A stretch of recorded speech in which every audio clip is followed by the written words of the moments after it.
Welcome back to Lights On podcast. If you like what you hear, please tap into your generosity, rate us 5-star, and share. I'm your host, Mitra, Manesh. I'm a mindfulness storyteller and educator. I teach at UCLA's Semel Institute for Neuroscience and Human Behavior Mindful Awareness Research Center. I'm also the founder of INNERMAP, an innovative new mindfulness app.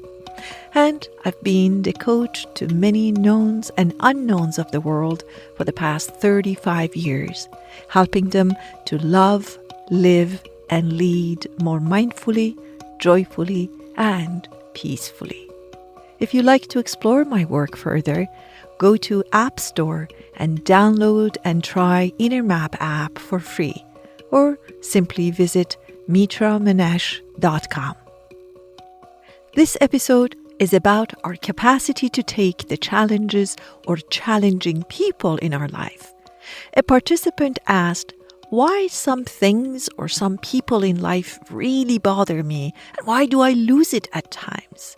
Well, at times we may believe our behavior is solely based on external factors.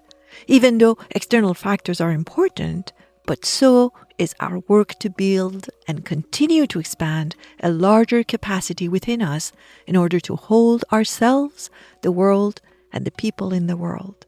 Our capacity can go from a cup size to a large dish, to a pool, a river, and eventually we can go oceanic. Experience, hold, and digest what comes our way with a sense of ease. When our capacity to hold is bigger than the event we're faced with, all is well. But when our capacity is smaller than the event, no matter how small the event, we go from responding to reacting and so-called lose it. And then, indeed, the external elements become the driving force of our energy and life. Let's listen to this short explanation of capacity building. And yeah, the idea of the dish was that, and if you weren't here, I was saying that when the emotion comes, see if you can, in your imagination, expand the dish in which you're holding the emotion. So that was the idea. The idea is that to know that we may not have a say in what kind of a large emotion is coming towards us, because sometimes it comes, as you said, in waves and oceanic. But then my capacity can go oceanic, because that's the whole idea. It's not about what's happening. It's about how am I holding it. So if my capacity is this much, and you just give me even something like this, it's too much for me. It pours out, right? This doesn't look that much, but my capacity is this big. But this may not be in my control, but this is in my control. So I can actually grow and expand my capacity in which I'm holding it. And really, that's what the whole practice is all about. I mean, the famous story of mindfulness is that if I brought an elephant to this room, it would be quite overwhelming. Just imagine if an elephant was roaming around this room, it would be like a little bit too much. But what if we were in a huge field and there was this beautiful elephant going around? We would actually find it entertaining and interesting and amusing. So what's the difference? The elephant is the elephant. It is the capacity in which we are experiencing the elephant. And that understanding that we do have a say in what capacity we're experiencing whatever is coming our way. You're right, aging is not in my control. How my family is not in my control. Whether they want to come or not is not my, news is not, there are a lot of things that are out of my control.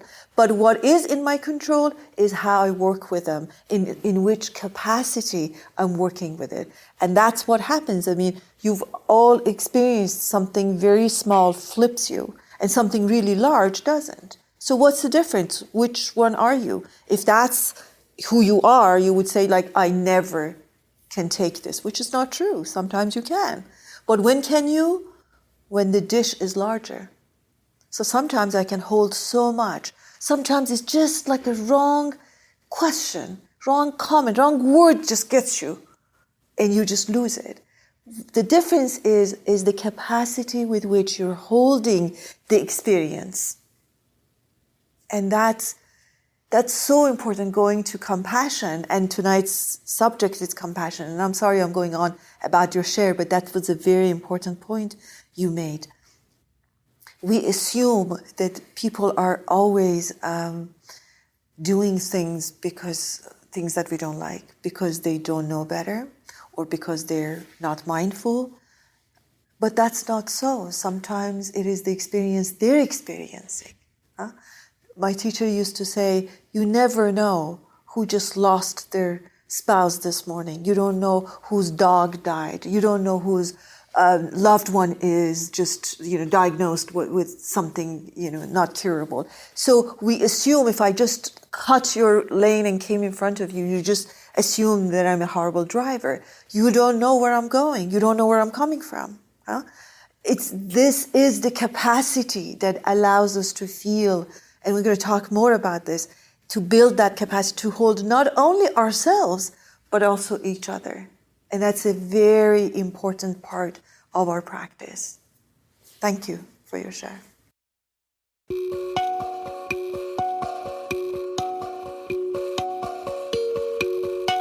Hope this episode answered a question or two for you, or provoked and inspired questions in you.